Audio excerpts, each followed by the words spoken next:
Bem, nessa última aula, aula 15, né, nós vamos complementar o desenvolvimento que a gente estava fazendo anteriormente, falar sobre atenuação, vou mostrar algumas características da densidade de potência e interpretar um pouco mais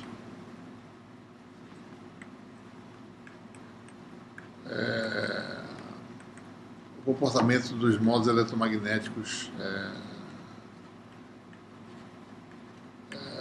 no guia de onda, né? Algumas características.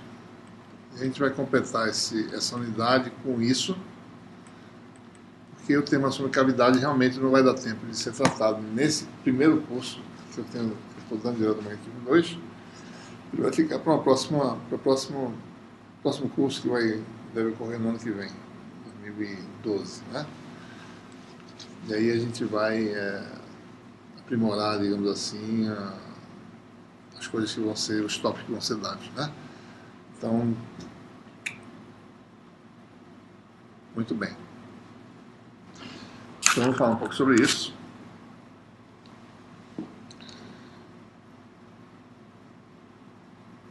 A gente vai só indicar mais ou menos como isso é feito. Vocês podem ver as passagens, como é que isso é feito. Nós já fizemos isso algumas vezes já anteriormente. Mas o princípio de cálculo da atenuação, o princípio de física, não é difícil de entender.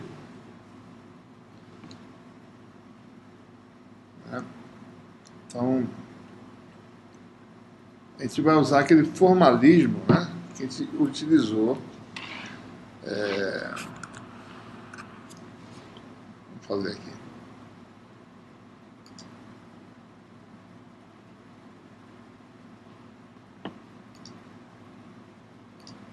Falar um pouquinho sobre isso. Né? Os guias têm atenuação.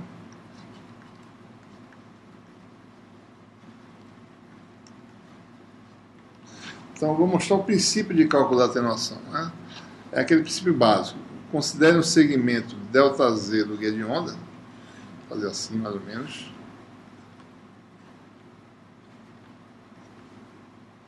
Vamos admitir que nós temos um guia sem preenchimento, que é o caso em geral, né? Então as perdas se dão exclusivamente nas paredes condutoras. Então você tem um comprimento aí ΔZ. Né?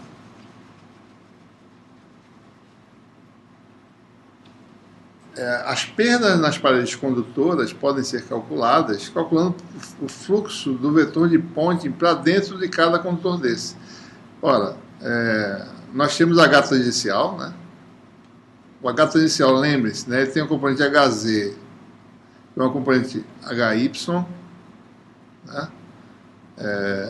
Desculpe, HX, né? Nessa parede, por exemplo. Então nós temos aqui em cada ponto, depende de como aquelas funções se comportam, você tem uma resultante dessa forma. Né? Aqui, por exemplo, depende, né? Depende como varia, qual é o modo especificamente, pode estar positivo e em outro lugar. Aqui na parede de baixo você tem um H, né, que tem componentes, né, por exemplo assim, depois muda para cá, certo? E aqui nessa parede você tem sempre uma componente tangencial de H, né, porque você tem um HZ e tem um HY, né, e essas duas se somam. Pode ser que você não tenha HY, dependendo da situação. E aqui também, né? Ora, em cada caso aqui você tem uma corrente de superfície, uma densidade superficial de corrente, né, dada por... então observe, né? Deixa eu pegar especificamente... Deixa eu botar outra cor aqui. Uma componente de K,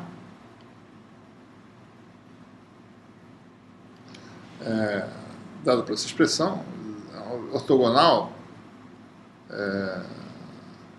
está errado essa orientação, né?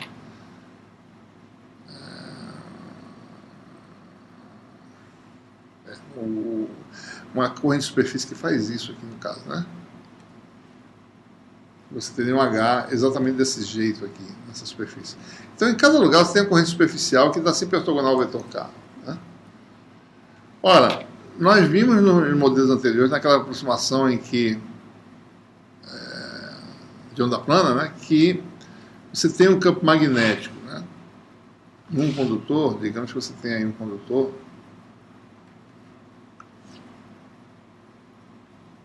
fazer aqui um desenhozinho, né? A gente fez aquela simulação anteriormente. O campo magnético aqui no exterior, aqui está dentro do guia, ele vem, faz isso, e ele faz algo assim, né? Eu mostrei isso antes. Na aproximação em contorno perfeito, essa profundidade aqui vai praticamente para zero, certo? Então, para todos os efeitos, a gente pode usar um modo não perturbado, em que o campo não penetra, assumir um valor no metal. Digamos que o campo do metal tem uma componente HM, tal, né? Metal, para não confundir com M do índice lá.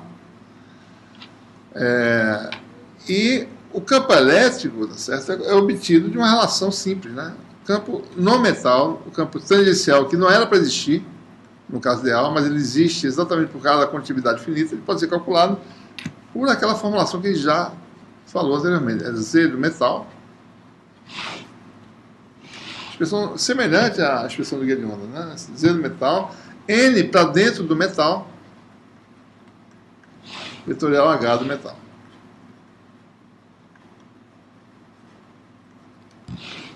Então, por exemplo, nesse ponto aqui, se o N aponta para dentro do metal, né? N vetorial H, esse aqui é o H, né? Dá um vetor no sentido azul, ou seja, o E ele está paralelo, né? Mesmo sentido do vetor da densidade de corrente superficial K. O E do metal, né? Eles estão diretamente relacionados. Olha, então, a densidade de potência em cada superfície metálica dessa é quem, né? S, o vetor de Poynting, certo? No metal é dado por E vetorial H conjugado, né?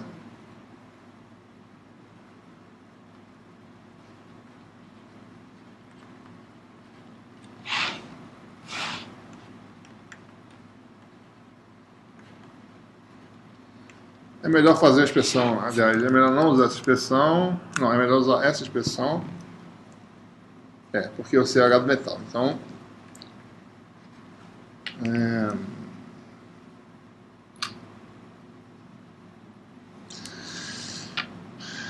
do metal vetorial H conjugado no metal.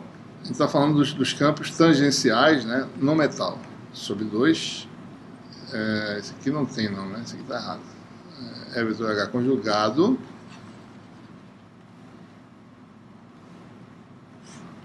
sobre 2, essa é a densidade de potência no metal.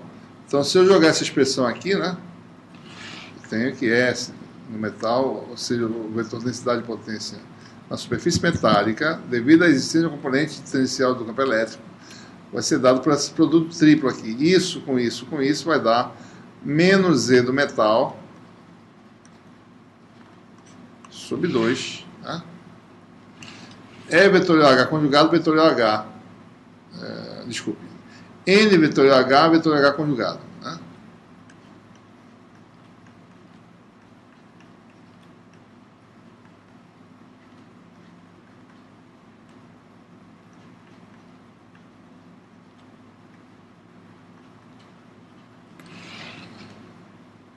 Posso trocar a posição, né?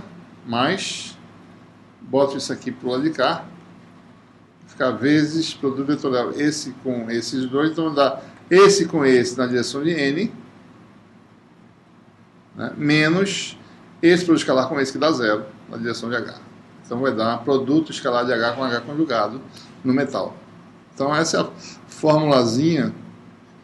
Então, densidade de potência nas superfícies metálicas, qualquer uma delas, vai dar, isso aqui não foi conjugado não, né? Impedância de onda no metal, no meio,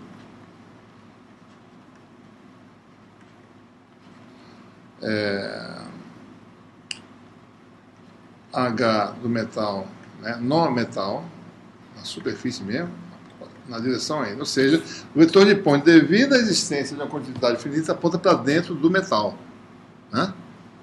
Quer dizer, fluxo de potência para dentro do metal.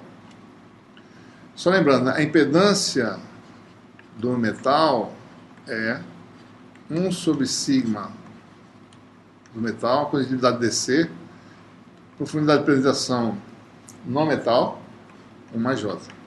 Né? Então esse é o vetor de Poynting, a densidade de potência. A parte real nos dá a potência ativa. Então ele vai precisar só, ou seja, isso aqui na realidade é a resistência de folha, que é esse parâmetro aqui, 1 mais J. A resistência de folha, lembrando, é 1 sobre sigma delta S. Sigma 0 delta S, condutividade DC do metal. E só lembrando também que a profundidade de penetração é o quê? 1 sobre raiz de π F, frequência, Mi do metal, vamos colocar assim, próximo de Mi0 do vácuo, sigma DC do metal. Então essas são as expressões. Ou seja, de posse da densidade de potência, a gente calcula a potência ativa dissipada num comprimento ΔZ, chama isso de ΔP. A potência dissipada no comprimento ΔZ vai ser integral de superfície nessas 4 superfícies aqui, essa, mais essa de baixo. A gente calcula as 4 integrais de superfície. Todas as integrais vão ter como fator de multiplicação o ΔZ. Né? E essencialmente, então, a gente vai calcular a integral nesse caminho fechado, que é um dos segmentos, né? dx ΔZ, né? Aqui é dy ΔZ, que volta a ser dx ΔZ. Então, no fundo, a gente está calculando a integral de linha, né? Então, é isso que a gente vai calcular. ΔP vai ser ΔZ, integral de linha, nesse caminho fechado, que é o retângulo, né? De RS, ele já está tirando, eu já posso fazer isso assim, né? Assim de forma. RS, que é a impedância de onda, parte real, sobre 2. Integral de linha, nesse caminho fechado, de quem? H do metal, que eu conheço, módulo quadrado, escalar ds, né? Para dentro do metal, certo?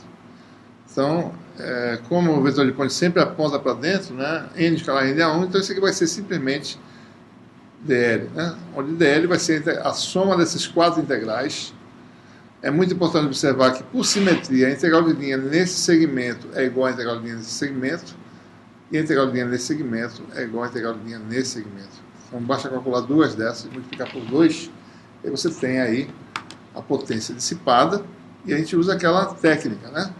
Calculada a potência dissipada, nós temos, como a gente assume que a potência flui, né, dessa forma, né, caindo devido às perdas com o fator de atenuação 2α, então, derivando isso aqui, a gente extrai esse fator de propagação. 2α igual a 1 sobre P dP dz. Tem um sinalzinho negativo. E a queda de potência é exatamente essa queda calculada por essa expressão, né? Então, dPdz, no fundo, é menos ΔP ΔZ, onde ΔP ΔZ é simplesmente quem? RS sobre 2 vezes isso. Só corrigindo aqui, né? A queda de potência, né? Devido ao fluxo nas paredes da RS sobre 2, está falando, né? Integral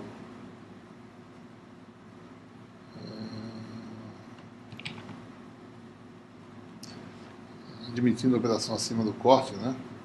A integral de linha nos caminhos,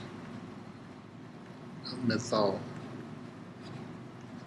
quadrado dl, e como eu falei anteriormente, né, a atenuação é menos 1 sobre 2 potência de entrada dPdz, e a queda de potência é menos essa quantidade aqui, dPdz é menos isso aqui, então menos dá mais, então isso aqui vai ser 1 sobre 2p RS sobre 2 integral campo no metal, ou seja, na superfície metálica, módulo quadrado, dl.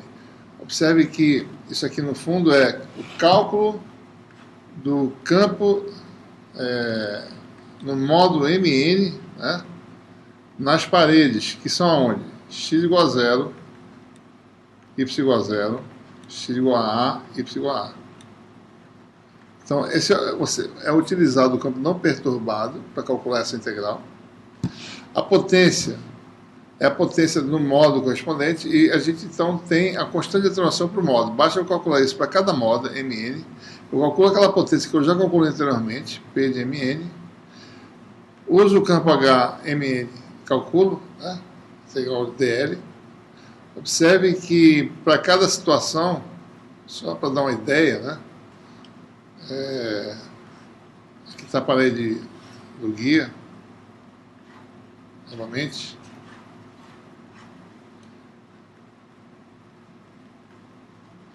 Comprimento ΔZ. Então, H no metal, por exemplo, nesse ponto aqui, ele vai ter a componente X e a componente Z. Então, só para dar uma ideia do cálculo, né? Esse cálculo está detalhado nas notas de aulas, mas H do metal nesse ponto aqui seria o quê? Módulo quadrado seria Hx de xb ao quadrado mais Hz de xb ao quadrado, né? Por exemplo, só para dar ideia como é que calcula, né? Então, calcula uma integral dessa de linha, nesse caminho integral dx, multiplica por 2, porque essas paredes aqui dão a mesma contribuição, e você tem esse resultado. As potências que aparecem nos denominadores também são proporcionais às amplitudes, já foram calculadas anteriormente, nós temos aí, então, o resultado, né, para atenuação no módulo Mn, né? Vou mostrar aqui as expressões, só para a gente não escrever tudo, é muito complicado. Então, as expressões para essas integrais, né, aparecem aqui aqueles fatores de sempre, né, os módulos, módulo TE 0N, TE M0, TE MN para MN maior que 1. Então, você tem essas expressões genéricas, a gente vai olhar com mais detalhes de uma delas, por causa fundamental, mais adiante, mas essas expressões são expressões gerais que devem ser utilizadas para atenuação do módulo. Aqui no caso estamos falando de quem? Módulos TE MN. Né? Muito bem.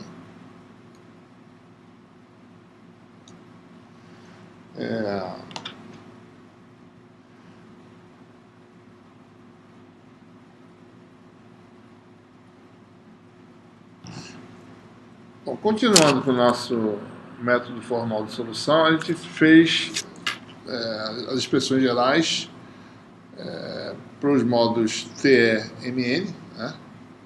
Eles têm a característica que é permitido ter um módulo fundamental em que um dos índices é zero, né? Então, vamos investigar rapidamente os módulos TM agora.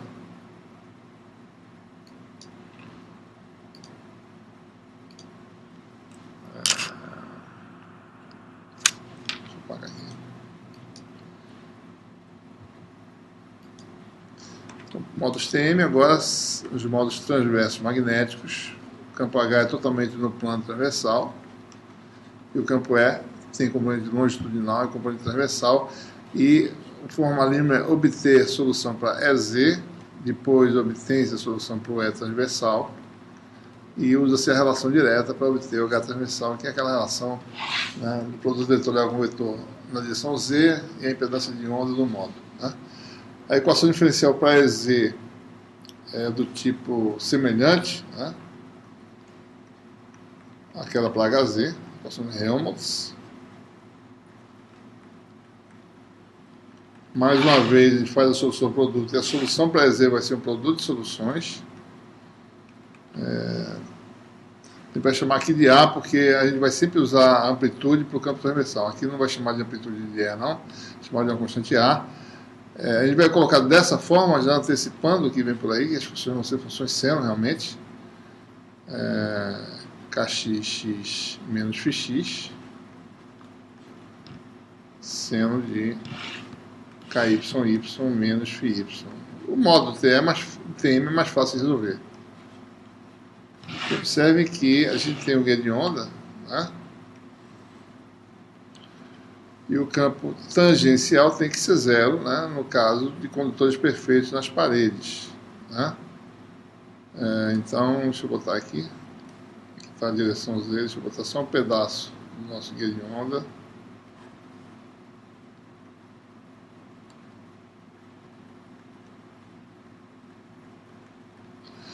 Olha, a direção Z é essa aqui, né? E observe que o EZ é tangente em cada parede dessa. Então o EZ tem que ter nós, digamos assim, nessas paredes. E obviamente isso vai acontecer, né? Eu posso, lembrando, posso fazer todo aquele aplicar as condições de contorno, mas essencialmente essas fases eu posso colocar igual a zero e botar isso aqui um múltiplo inteiro de π, né? Aqui também. E com essas condições, se eu fizer Kx igual a mπ sobre A e Ky igual a nπ sobre B, ou seja, eu teria soluções do tipo EZ igual a constante A seno de npx sobre A seno de mpy sobre B, tudo ao contrário, né? Ao contrário, aqui é N, aqui seria M no caso, MP x sobre A, né? Em x igual a 0 e A, isso aqui é nula, em y igual a 0b, isso aqui é nula. Então está satisfeito as quatro condições de contorno nesse caso. Agora tem um detalhe importante, eu não posso ter nenhum dos índices igual a 0. Se eu tiver m igual a 0 ou n igual a 0, minha solução é Z termina, vira solução trivial, e as outras componentes de campo também, eu teria solução trivial. Então os módulos TM, MN, eles começam em m igual a 1, n igual a 1. Frequência de corte é a mesma coisa, número de onda de corte é a mesma coisa, mesma expressão geral, né? Mπ sobre A ao quadrado, mais nπ sobre B ao quadrado. A frequência de corte semelhante, C sobre 2ζ, N sobre A, M Maria sobre A ao quadrado, mais N sobre B ao quadrado raiz. E observe que a frequência de mais baixa ordem, né, é a frequência para M igual a 1, N igual a 1. Então, o modo TM11 é um modo fundamental, né, transverso magnético, e tem a frequência de corte que vale C sobre 2ζ, 1 sobre A ao quadrado, mais 1 sobre B ao quadrado. Observe que para o guia de onda típico, que é fabricado com B igual a A sobre 2, a frequência de corte do modo fundamental TM, 11, né, B igual a A sobre 2, isso aqui vai ficar 4 e 1, 5, raiz de 5.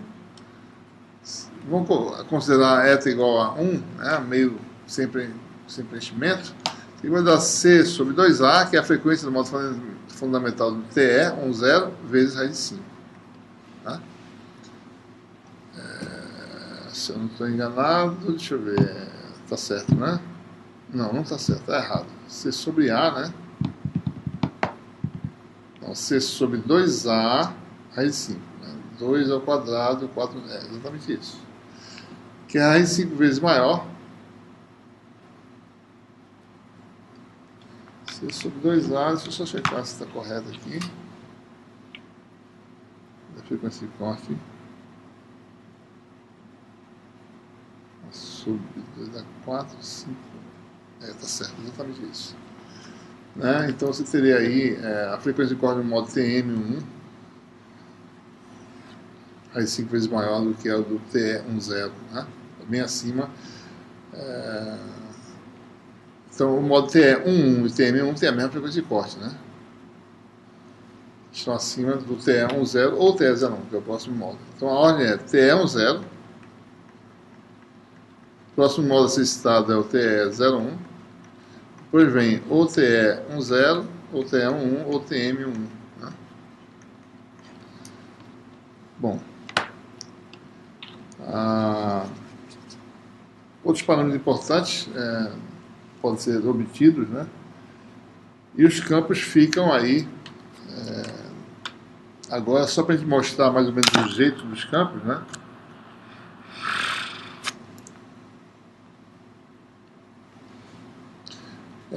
Lembrando que nós tínhamos os campos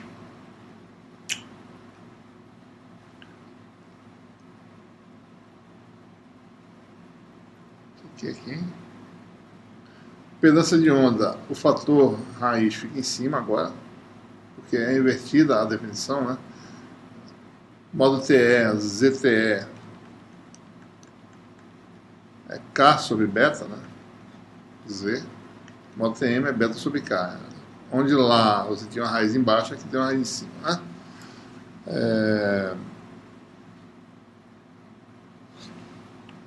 Os campos são escritos, reescritos, né? Dessa forma aqui. Ou seja, o campo de transversal fica com a amplitude AMN, então a componente Z fica com esse fator aqui, porque a componente Z do campo não vai participar da densidade de potência, né? Observe que agora os modos são parecidos, né? Aparecem novamente as funções de VU de MN, mesma coisa que tinha no modo TE, o V MN, com a pequena diferença. Esse termo no modo TE é NP sobre B. E esse termo é MP sobre A. Isso faz uma diferença enorme, né? Segundo, esses índices não podem ser nulos, né? No modo TE, um deles pode ser nulo, certo? Então, essa é a diferença sutil. Mas sempre aparece novamente a função VU, V, e tem o componente Z que tem a função UU, né? UU e MN. Né? Mesma coisa para o campo H, certo? Então, nós teríamos aí a solução final mostrando como é que é o jeitão, né, dos campos, em termos das funções do VVU, campo elétrico, VU, UV, U, campo magnético, VU, que é a mesma componente XY, né, da VU, bate uma com a outra por causa do vetorial, você tem a componente X com a componente Y tendo a mesma forma, né. Potência pode ser calculada de forma mais simples. Agora não tem problema de índice igual a zero, então a forma geral é dada para essa expressão. E a atenuação, não vamos entrar em detalhe, mas é fácil de calcular, é só trabalhoso, né? Essa expressão geral agora é uma expressão mais simples para atenuação do modo MN, TE, TM-MN. Né? Bom, vamos examinar algumas características interessantes, né, dos modos de guia de ondas. É claro que só o modo, um desses modos, por exemplo, as funções VU de MN, né, só lembrando que elas são, né, cosseno MPx sobre A, seno de MPy sobre B, é a função que está presente, por exemplo, na componente X do campo elétrico, em qualquer um dos modos, né, TE ou TM, né? X, por exemplo, tem esse comportamento aí. Né? Cossenoidal em X e senoidal em Y. Como é que é essa função? Se você olhar, a gente não vai fazer isso aqui, a gente vai fazer isso mais detalhe, mas com a função de X, a função não tem nós, né? Em X igual a 0, X igual a A. Por quê? Porque o campo elétrico seria, essa aqui é a parede condutora em X igual a 0, Aqui está a parede de condutores x igual a A. Aqui tem a outra parede de condutores y igual a B. E aqui tem a parede de condutores y igual a 0. Então, x faz isso, é cosseno, né? Então, a função x ela vai fazer, cossenoidalmente vai variar de forma que ela tenha sempre um máximo ou um mínimo nessas paredes, né? O EY, por outro lado, o EY, vamos falar só dele agora, certo? O EY troca a posição, né? O EY tem a função associada a ele, que é a função VU, o V, aliás. O EY é senoidal em x. Então, o EY, para m igual a 1, para n igual a 1, modo 1, você tem um lobo, né? Isso aqui seria o EY, tangencial, campo tangencial é y, igual a 0, né? Máximo, e vai caindo a 0. O EX, por sua vez, ele sendo máximo aqui, mas o EX varia dessa forma, né? Ou dependendo do número do índice M. Cada índice M ou N dá um lobo desse aqui, né? M igual a 2, eu teria um campo que variaria, vai lá embaixo, muda de sinal, emenda aqui, né? Aqui embaixo, 2 lobos, e assim por diante. Então, o índice, ou M, né? Quer dizer, o número de meia senoide, assim, né? De meia senoide. Né? Então, é assim que o campo se ajusta. Ele se ajusta de forma que componentes essenciais do campo elétrico sejam nulas nas paredes, componentes normais do campo magnético sejam nulas nas paredes. Então, a gente sabe, por inspeção, por exemplo, a componente X, ela tem que variar com X. Ela não precisa ser 0 na parede x igual a 0, nem x igual a A. Então, ela não precisa ser seno, é a função cosseno. Então, é V primeiro. Então, depois tem que ser U. É sempre cruzado, né?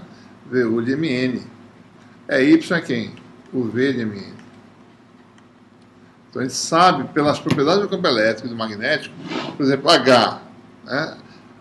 Vou falar de HX. HX em x igual a 0 tem que ser 0, em x igual a também, né? HY não, certo? Então, HX vai ter a função UV, que ela corresponde ao EY, o V de Mn, e a função HY, ela tem que ser nula em y igual a 0 e y igual a B, então tem que ser senoidal em y, ou seja, tem que ser VU Mn, que corresponde ao dual, ao EX, assim por diante, né? Como é que é a densidade de potência? Que a gente acabou de, na aula anterior, a gente falou da densidade de potência. Vamos aqui mostrar alguns modos, né? Tem aí nas notas de aula. Aqui nós temos o modo TE00, que não se propaga, né? Por isso está preto aqui. Então, isso aqui é a densidade de potência que a gente observa. A distribuição é o vetor de Poynting, né? A componente SZ do vetor de Poynting. Então, TE10, nós temos essa parte brilhante aqui, intensidade alta, e nas paredes, né? Ou seja, você tem TE10, né? Você tem o campo EY e a componente X de H, a gente vai ver com mais detalhe depois, tem esse comportamento aqui. Não varia, né? O índice 0, segundo o índice 0, quer dizer que não varia com Y modo, né? Então é só ortogonal, não tem componente tangencial, só na direção Y. Esse é o caso de um guia típico em que A é 2 vezes B. E à medida que você vai aumentando o índice, você vai ter uns padrões. Você tem 2 máximos agora, que é 2, 0. Né? Então aqui você tem um mínimo de densidade de potência e os máximos estão deslocados. 3, 0, 3 máximos. 4, 0, 5, 0, 5 máximos. Né? E aí você começa a ter os modos não, esse é o modo, deixa eu ver, esse é o modo TE, né? O modo TE que começa com 0.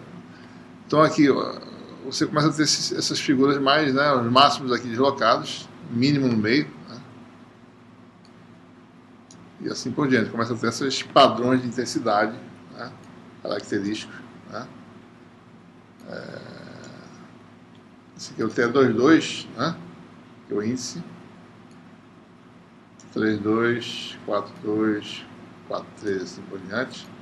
Vamos voltar para cá, para o 1, para a gente comparar com o padrão TM, né? Esse aqui é o TE, esse aqui seria o TM,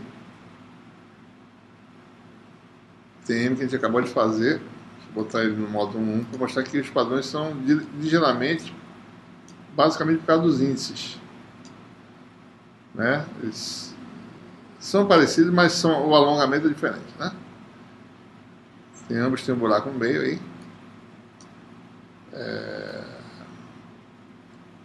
E assim por diante, né? A gente vê, vou botar dois modos parecidos aqui, 4, 4, então 4, 4 aqui.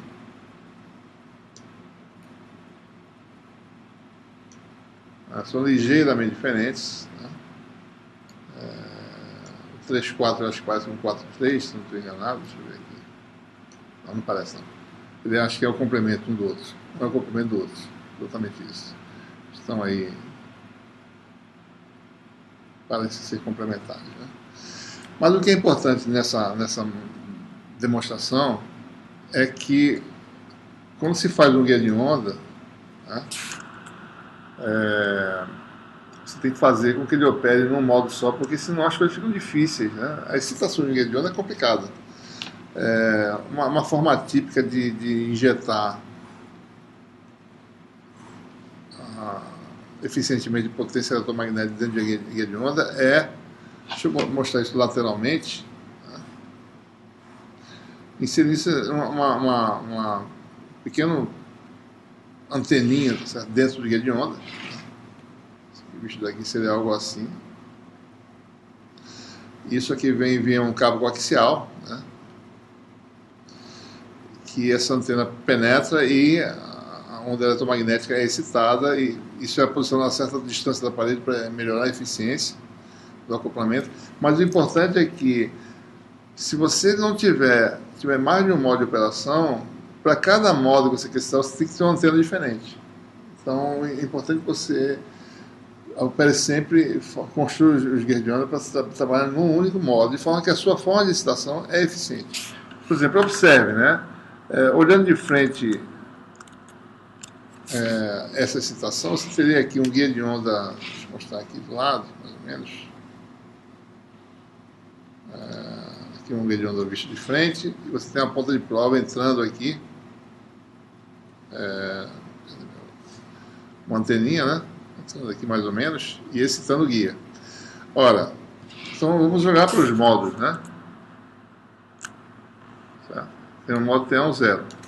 Então esse é o ponto de máxima intensidade. Então aqui eu consigo acoplar eficientemente com a ponta de prova daquela, uma anteninha linear daquela, eu inserindo, né, aqui dentro do meu guia de onda, olhando de frente, eu vou excitar eficientemente. Mas observem que, por exemplo,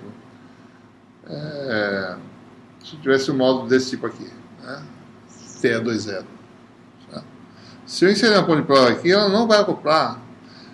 Aquela propriedade que a gente falou anteriormente de acoplamento de modos, uma distribuição de campo que ela tem um máximo no meio, vai acoplar muito pouco, né? Aquela integral que a gente fez, aquele produto escalar nas quatro funções, é exatamente isso, né? É essa função aqui acoplando com uma antena que irradia no máximo aqui. O acoplamento é desprezível. Então eu teria que fazer uma outra antena que uma ponta de prova estivesse aqui e outra aqui. Aí eficientemente eu conseguiria excitar. E assim por diante. Então fica mais difícil. Quanto mais complicado o modo, é mais difícil eu ter uma antena, eu tenho que ter uma antena aqui e outra aqui para poder excitar eficientemente. Porque é nesse ponto que o modo tem seu máximo, né?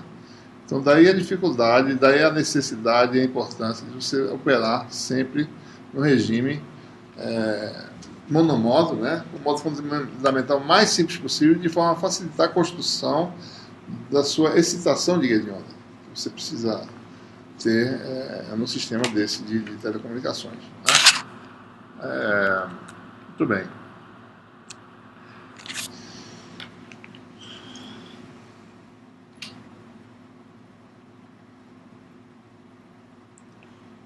Bom, além da densidade de potência, tem uma outra característica importante, né, que ela está descrita no exemplo do guia de placas paralelas, em que os modos de propagação do guia de onda eles podem ser colocados na forma de ondas planas. Né? Por exemplo, né, o modo EZ, né? Só para dar uma ideia de como é que isso pode ser feito. A gente pode manipular as equações. Deixa eu voltar para a cor original aqui. O EZ ele tem aquela forma, esquecendo o fator de escala na frente, mas ele tem uma forma do tipo cosseno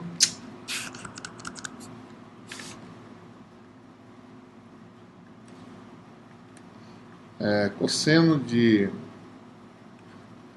m, aliás, cosseno não, seno, né? Função senoidal. Esquecendo a amplitude, não sem se preocupar muito com a amplitude, mas seno de m πx sobre a, função u, né?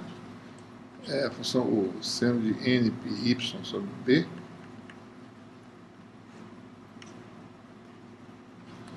E isso aqui pode ser escrito, né, como sendo exponencial de menos j, ou melhor, j n πx sobre a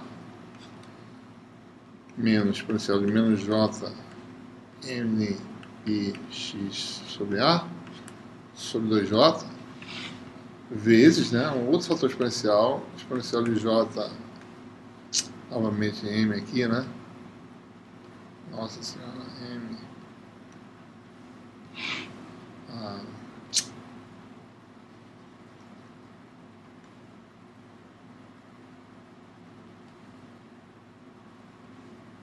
m pi x sobre a, m pi x sobre a, você tem aqui n pi y sobre b menos exponencial de menos j n pi y sobre b. Lembrando que essas coisas são as componentes x e y do número de ondas de corte, né? O kc, eu posso definir um vetor que ele tem componente x, né, que é mπ sobre a. Posso falar sobre esse vetor aqui. A y, né? Pode falar desse vetor.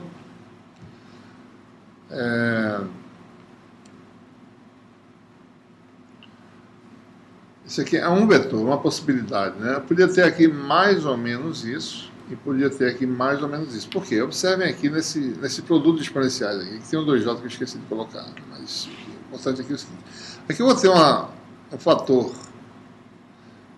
soma desses dois.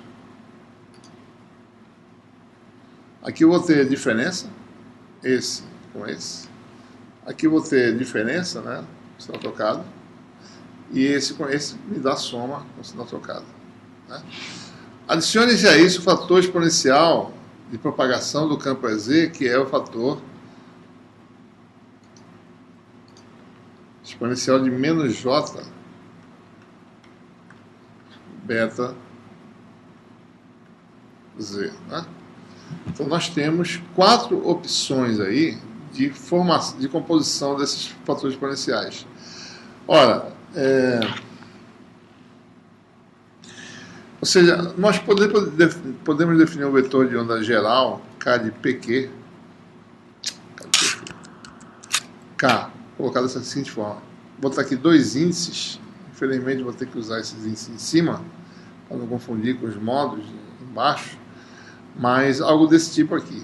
Vamos definir esse vetor de onda, só para dar uma ideia. Né? Isso aqui é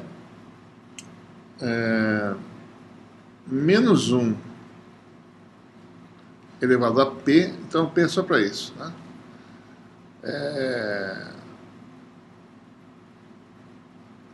MP sobre A,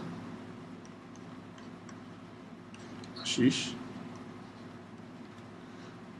mais menos 1 elevado a Q,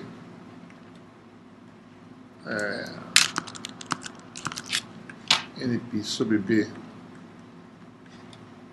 a Y, né, mais beta a Z. Eu não estou colocando os índices, tá? Mas beta implicitamente depende de NM, né?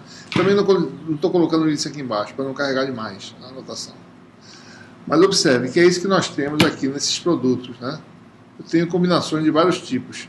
Esse vetor de onda tem mais, sempre mais, né? Porque o fator de propagação que a gente quer definir aqui é do tipo exponencial de menos j, k, e q, escalar x. Isso é uma onda plana, né? Que se propaga no sentido do vetor de onda k de pq. Né? Então, k de pq escalar x vai dar isso aqui vezes x, esse vetor sai, isso aqui vezes y, isso aqui menos j beta z, porque aqui tem um menos na frente. Né? Então, você vai ter algumas situações em que está numa direção positiva de x, e em outras situações na direção negativa de x. Em todas elas, esse vetor de onda sempre aponta no sentido z. O que é importante observar é que esse campo z ele pode ser escrito como 4 componentes, né? São 4 componentes de onda plana, né? E a gente não vai colocar aqui expressões, mas é algo do tipo, o EZ pode ser escrito como soma de P igual a 0 a 1, só tem 4 termos, né? Q igual a 0 até 1. Aqui vai ter um fator na frente, vou colocar aqui os fatores E de PQ, exponencial de menos j, k de PQ, escalar x, que é exatamente o que nós temos lá, só que é sobre 4. Tem o fator j que ele está embutido aqui dentro. Não importa muito, certo? O fato é que todos os campos podem ser escritos dessa forma, com uma combinação de 4 termos, né? Usando as funções seno e cosseno, funções desse tipo aí. Em síntese, né? Por exemplo, para módulos TE, esse aqui é módulos TM, né? Tem uma continha aqui para módulos TE, mas qualquer que seja o módulo, para módulos TE, se vocês fizerem as contas, vocês vão verificar que o campo pode ser colocado de forma bem simples. Né? E para módulos TE também, do mesmo jeito. Pode ser escrito dessa forma, 1/4 dessa soma em P e Q. P e Q de 0 a 1, botar só vezes um vetor é de PQ,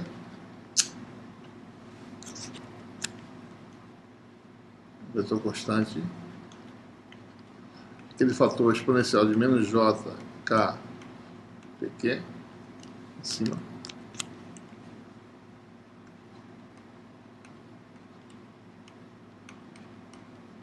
Né?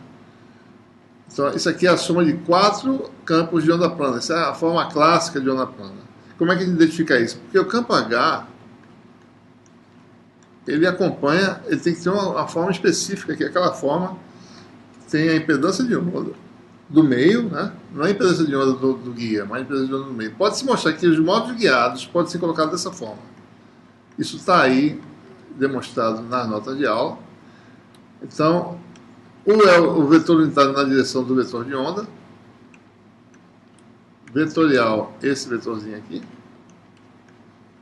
Esqueça esses índices PQ, não se preocupe com isso. Só olhem para a forma geral sobre a impedância do meio, não é a impedância do módulo. Senão não seria uma onda plana. A impedância do módulo depende da frequência, a impedância do meio não depende. Né? Então isso aqui é exatamente ondas planas. Você tem 4 ondas planas se superpondo.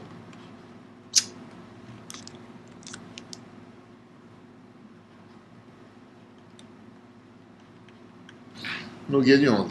Tá?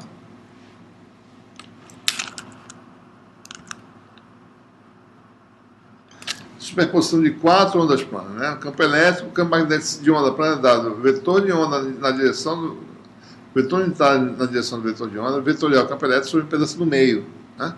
Então, os campos guiados no guia de onda podem ser colocados nessa forma.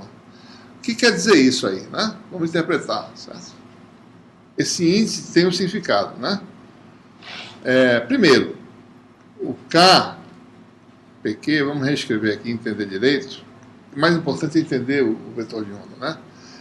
A componente x desse vetor é mπ sobre A. É menos 1 elevado a m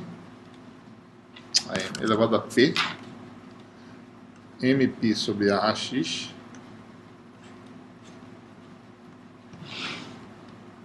mais menos 1 elevado a Q, nπ sobre B a Y, mais beta a Z. Então, todos os vetores de onda, os 4 vetores de onda estão aqui, né? Esse índice varia de 0 a 1, esse aqui também, né? Por exemplo, o vetor de onda K de 0, 0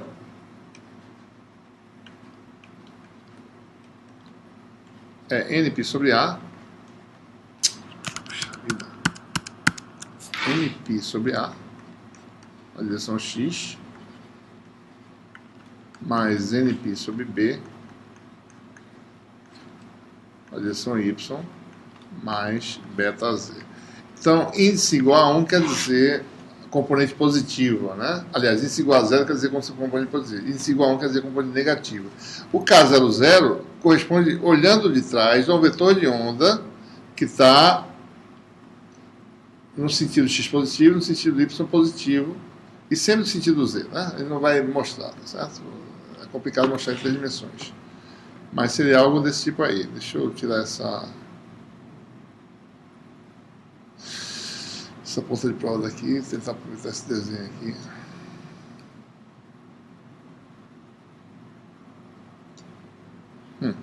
Não apareceu esse novo atributo. Acho que está bom. Está misturando todo mundo aqui. Deixa eu fazer um outro guia de onda.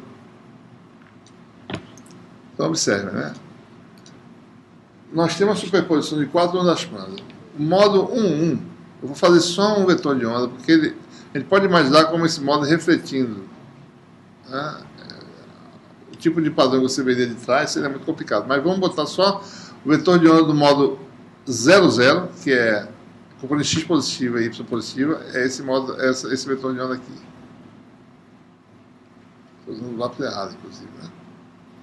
Esse aqui. Esse aqui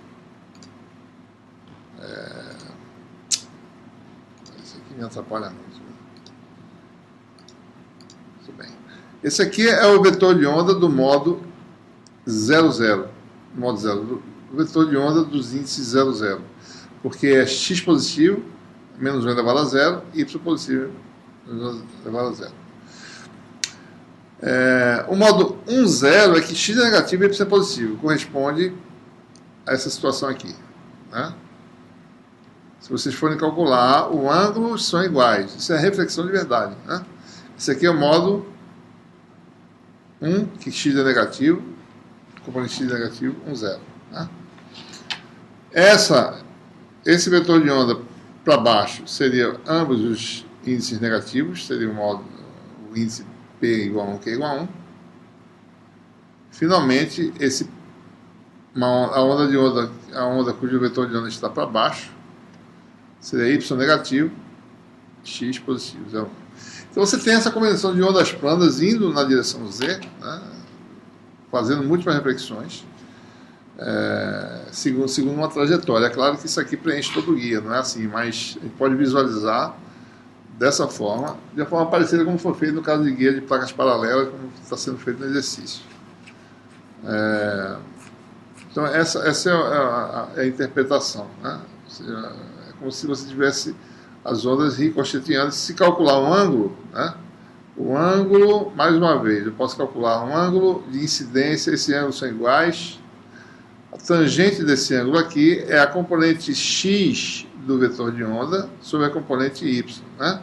Então, se eu chamar isso aqui de θ, tangente de θ vale componente x, que é mπ sobre A, sobre a componente y, que é nπ sobre B. Ou seja, mb sobre na. Tá? Então, cada módulo tem esse ângulo muito bem definido e as coisas dão certo aqui, certo? Porque isso tem a ver com as mesmas componentes y e x, só que mudam de sinal, né? Então, esse ângulo aqui vai ser igual a esse, né? Porque vai inverter. Né? Vai ser agora a tangente de θ vai ser ky sobre kx, que é o inverso disso aqui. Então, é 90 menos esse θ aqui. Π sobre 2 menos θ. Né? Então, esse é o ponto de vista que a gente tem dos módulos no guia de onda. Algo semelhante pode ser feito para os módulos TM. Né?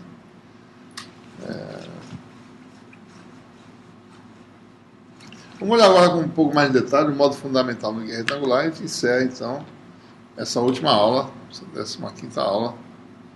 Né? O tema de cavidades fica, talvez, para a última unidade ou, talvez, no próximo curso de eletromagnetismo 2. Tem muita coisa interessante para se falar de cavidade, não há tempo, talvez, para se falar assim. A gente vai analisar na unidade final, que trata de radiação e antenas. Se a gente vai ainda falar sobre cavidade, eu deixo isso para uma outra oportunidade. Né? Bom, só agora particularizando para o modo mais importante que é utilizado pelos fabricantes, né? Claro que existem outras situações específicas em que você pode fazer um guia com determinada característica, mas os guias são geralmente fabricados para operarem no modo fundamental TE, a menos que haja uma necessidade específica de resolver um determinado problema, precisar de um guia específico, que tenha um determinado padrão de intensidade, né? Mas infelizmente isso continua com esse probleminha, né? Tem que apagar aqui para poder escrever. Então vamos falar sobre as características do módulo fundamental.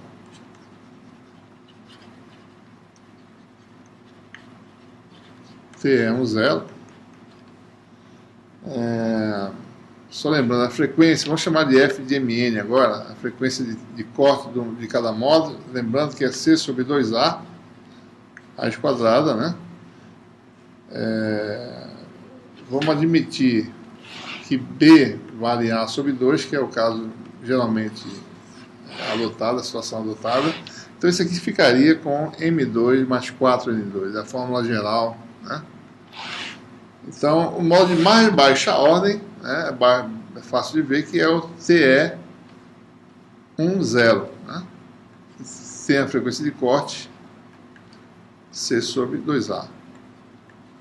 O próximo módulo seria o TE01, com a frequência de corte C sobre A, seria 1/8 acima da frequência do módulo fundamental, e o próximo, mais próximo, seria o FTE11, que seria a raiz de 5 vezes maior, né? Que o F10. Tá? Então, por essa razão, você tem a operação monomódulo nessa faixa de frequências.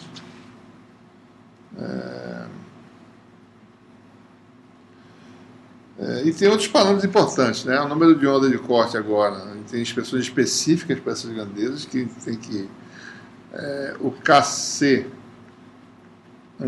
né? Chamar de K10, né?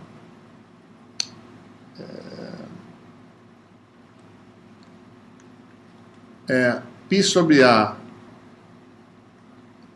fórmula geral é mπ sobre A ao quadrado, mais N de π sobre B, mais o N igual a 0. Então, M igual a 1 vai ser π sobre A. Né? Número de onda de corte, fica com essa expressão simples. A constante de propagação. Vamos admitir um meio agora sem preenchimento, para ele ficar mais simples as expressões. Fica assim, K0, raiz de 1 menos, aquele famoso fator, né? F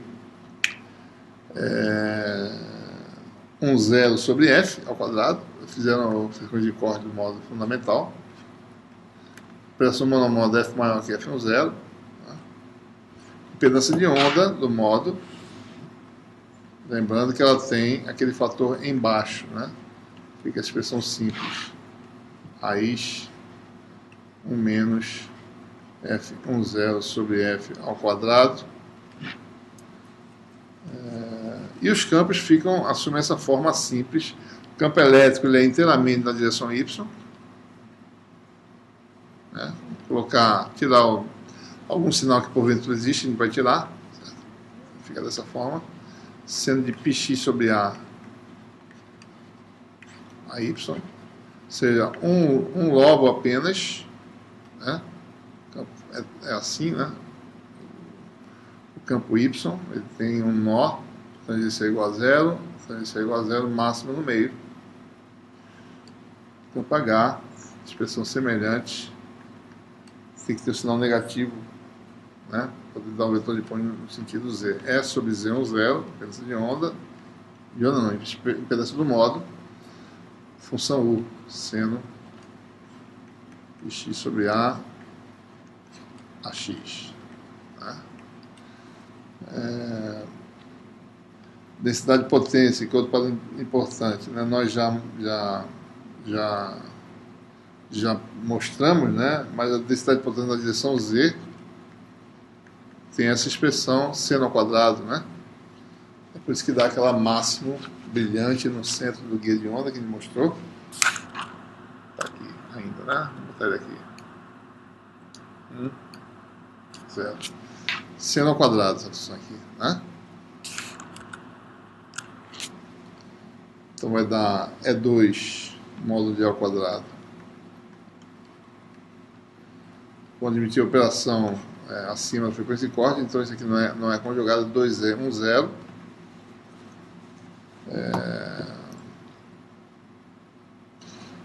E se a gente colocar em termos da impedância, né, fica só 2Z e esse termo em cima. Então vamos botar a frequência explicitamente, porque a gente começa a ver melhor a dependência com a frequência das coisas. 1 menos F10 sobre F ao quadrado, função seno, né? Sendo πx sobre A ao quadrado, seno ao quadrado de πx sobre A. Fator de 2. A potência integral dessa função dx da A sobre 2, integral de dy da B. Então a integral vai ser AB sobre 2, e aparece um 4 aqui embaixo. Então a potência do módulo 0, módulo de E2, sobre 4AB, né? A sobre 2 vezes B. Aliás, sobre A sobre 2, AB em cima, aliás, não é embaixo, não, né? 4 aqui, AB, você fica com esse fator de frequência, né? A potência vai para zero, observe quando a frequência de corte, é bom a gente ver essas expressões porque a gente percebe o que acontece. Com a potência, quando a frequência aproxima de F10, isso aqui vai para zero, a potência que flui, né? Não deveria ser. Faltou um Z aqui embaixo. Impedância do meio, na realidade então, espaço sem preenchimento, a impedância de onda do vácuo, que é 377 ohms.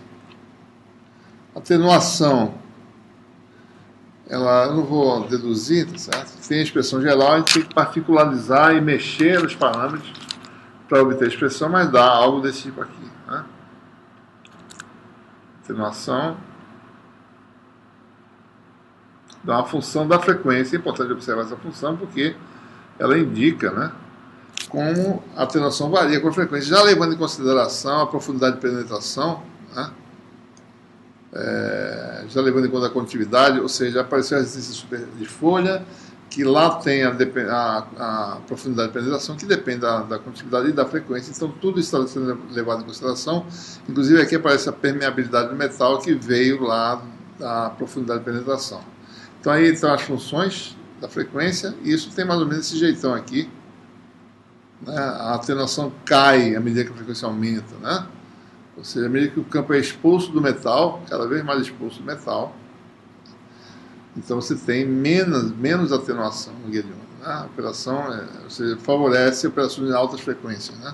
Cada vez maiores as frequências, né? Então esse é o que se observa. Outra coisa importante é a questão de dispersão que a gente falou anteriormente no capítulo, acho que 7, né? A gente falou no capítulo 7 sobre dispersão. Dispersão, a gente falou que dispersão, os materiais, devido ao fato dos elétrons, né, interagirem com o campo eletromagnético e terem atrito, né, ter perdas, isso também quer dizer defasamento quer dizer dispersão. Cada componente de frequência de um sinal se propaga numa velocidade diferente no meio. Mas aqui aparece um novo tipo de dispersão chamado de dispersão de guia de onda. Algo muito conhecido em fibras ópticas, muito conhecido, né, explorado, e também com guia de onda. Né? Então, dispersão de guia de onda é o simples fato da velocidade, independentemente do meio de preenchimento existir ou não,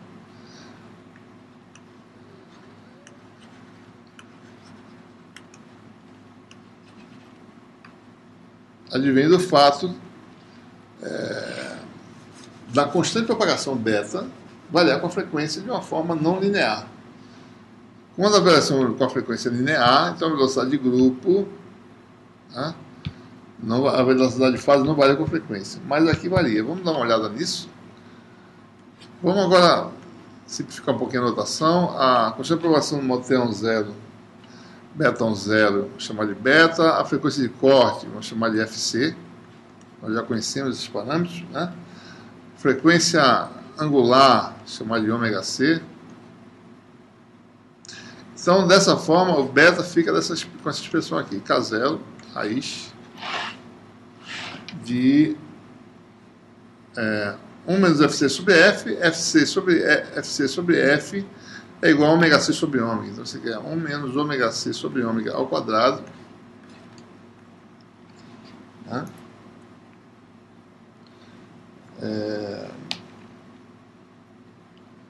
K0, por sua vez, é ômega sobre C, né? Então você tem aqui beta C igual a beta C, ômega entra na raiz, vai ficar ômega 2 menos ômega C ao quadrado. Eu posso agora também inverter essa relação, elevar ao quadrado ambos os membros e extrair ômega em função de beta. Eu tenho a relação de dispersão, né? Ômega ao quadrado igual a isso ao quadrado mais isso ao quadrado, ou ômega igual a raiz, uma vez que a gente está usando frequências positivas, né? Ômega igual a raiz de beta C mais ômega C ao quadrado. Né? Essa expressão, isso aqui chama da relação de dispersão, que existe no guia de onda pelo fato de existir uma frequência de corte. Se não existisse essa frequência de corte, ômega era, se ômega C fosse zero, por acaso, como é o caso geral de vários tipos de meios de propagação abertos, você teria ômega igual a beta C, ou seja, linearidade entre ômega e beta. A velocidade da luz é o coeficiente dessa função linear. Né? Ou seja, a velocidade da luz seria ômega sobre beta. Né? Essa razão da velocidade da luz. No meio em que ômega não varia com beta, a relação entre ômega e beta também é a velocidade de fase no meio. Né? Então você tem a relação de dispersão, ela que define se ômega de beta for linear, cada componente de frequência viaja à mesma velocidade, porque a razão é constante. Se não, como é o caso aqui, cada componente de frequência vai viajar a uma velocidade diferente. Vamos explorar um pouquinho as propriedades dessa função aí, certo? Por exemplo, né? Deixa eu escrever aqui embaixo. Ômega raiz beta C ao quadrado mais ômega C ao quadrado. A gente vai mostrar o gráfico disso aí, mas antes de fazer o gráfico, vamos tentar adquirir uma certa familiaridade. Ora, para beta igual a zero, ou seja, beta é o número de onda. Beta igual a zero quer dizer que eu estou indo para a frequência de corte, né? Então, ômega igual a ômega C. Beta indo para zero, então ômega vai para ômega C. Né? É na frequência de corte que beta se transforma, ele vai mudar de real para imaginário. Então, tem a transição em que ele vai ser nulo. É exatamente na frequência de corte. né?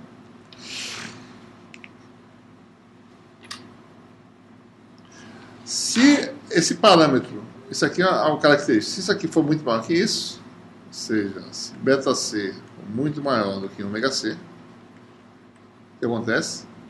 Ômega vai ser aproximadamente beta-C. Então a gente tem uma relação linear entre ômega e beta. Então, muito longe de beta igual a zero, para beta ser muito maior que ômega C, a relação se torna praticamente linear, né? Certo? A velocidade de fase pode ser calculada, é ômega sobre beta. É essa função sobre isso aí. Vai dar velocidade de fase, é isso aí, vai dar ômega sobre beta C ao quadrado, mais ômega C ao quadrado, raiz quadrada, né?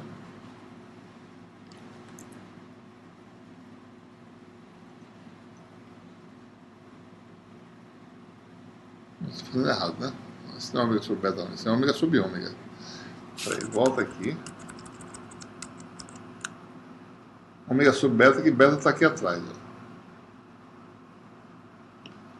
Ó. Ômega sobre beta, né? Beta é isso sobre C, certo? Beta vale a raiz sobre C. Então, ômega sobre beta dá ômega C sobre raiz. 1 menos ômega sobre ômega C ao quadrado. Essa é a velocidade de fase. Observe que esse número é menor do que 1. Na realidade, eu poderia colocar... Tá certo? Tá, né? Não, esse aqui está errado. Está faltando... Esse aqui não é assim, não. Inclusive, esse aqui não tem esse ômega aqui, não. Né? Esse ômega aqui já foi passado para baixo. A fórmula é essa aqui. Deixa eu apagar esse aqui. Então, a velocidade de fase é a velocidade da luz no vácuo dividido por um fator que é menor que 1, ou seja, maior do que C. A velocidade de fase no guia de onda é C maior do que a velocidade da luz. Né? Isso é fácil de explicar. A velocidade de fase é a velocidade do plano de fase. Na nossa interpretação, nosso modo guiado ele corresponde a ondas que vão refletindo, né? A velocidade de fase nessa direção aqui, a velocidade de fase desses planos de fase, na direção do vetor de onda, é a velocidade da luz, se você for calcular. Tá? Mas a gente está falando aqui que para manter a fase constante, um observador que está aqui num determinado instante de tempo, ele vai ter que, no mesmo instante de tempo que eu venho para cá, ele vai ter que chegar nesse ponto aqui, a essa distância maior do que essa. Então a velocidade desse observador imaginário, a velocidade desse plano de fase nessa direção Z, é maior que a velocidade nessa direção, que é a velocidade C. Então a velocidade de fase é exatamente isso, é essa velocidade para manter a fase constante para um observador que vai nessa direção. Apenas esse o significado físico. Por isso que ela é maior que a da luz. Ela tem que ser, porque em guias de onda, como a gente acabou de interpretar, os módulos vão viajando como se fossem ondas planas refletidas. Então elas... o efeito para chegar no outro lado, certo? Apesar da fase ter uma velocidade maior que a da luz, mas o efeito é mais demorado. Né? A gente vai ver agora. A velocidade de grupo é quem determina a velocidade de propagação do sinal, e a velocidade de grupo é, diferentemente da velocidade de fase, a derivada, né, de ômega de beta. Tá? Vou pegar a expressão aqui. Derivada de ômega em relação a beta é calcular essa derivada. Né? E não é difícil mostrar que isso vai dar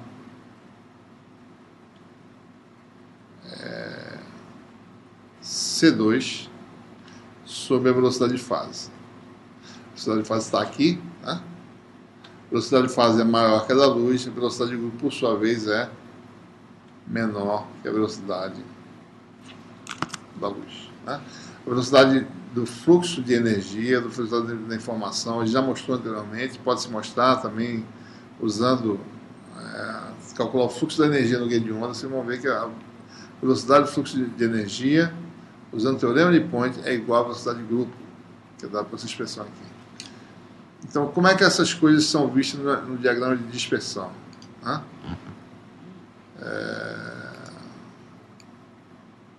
eu ver se ele está por aqui. Deixa eu ver se é isso aqui. Só não vai me enganchar, né? Talvez seja isso. Deixa eu ver aqui. Bom, aqui nós temos um diagrama de dispersão mostrando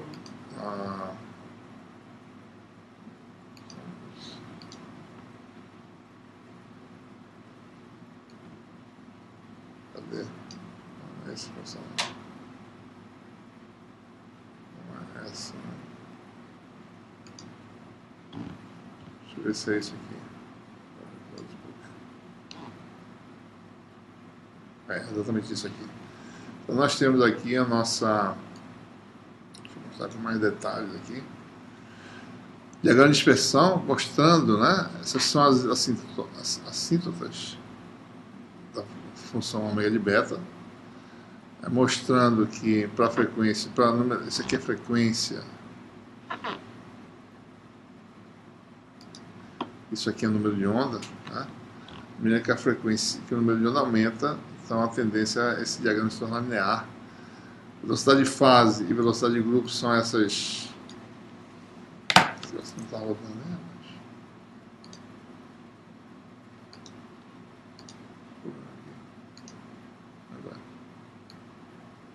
A derivada do diagrama de dispersão da velocidade de grupo, observe que é muito menor, a velocidade de grupo chega a ser zero, né? Em ômega igual a zero, em beta igual a zero, que é exatamente no momento em que você está no corte e que a onda guiada se comporta como onda repetida para cima e para baixo e praticamente não viaja no guia de onda, né? Então, à medida que você vai aumentando a frequência, aqui está a velocidade de grupo, que é menor que a velocidade da luz. Essa curva aqui representa, a declividade dela representa a velocidade da luz, né? É de ômega sobre beta, né? Constante. Ômega sobre beta, que é uma razão constante, de uma reta. Ômega sobre beta, para o diagrama de dispersão, está acima dessa reta azul, né? Que é esse pontinho aqui, daqui para cá, e a derivada, que é a velocidade de grupo. Então a gente vai vendo que a velocidade de fase é sempre maior que a da luz, esse diagrama. A velocidade de grupo, que é a declividade da derivada na curva, vai se igualando à medida que a frequência aumenta, você vai ter a velocidade de grupo e a velocidade de fase ambas iguais em altas frequências, igual à velocidade da luz no vácuo, né? Então essa é a característica importante para a gente observar. Certo? Muito bem.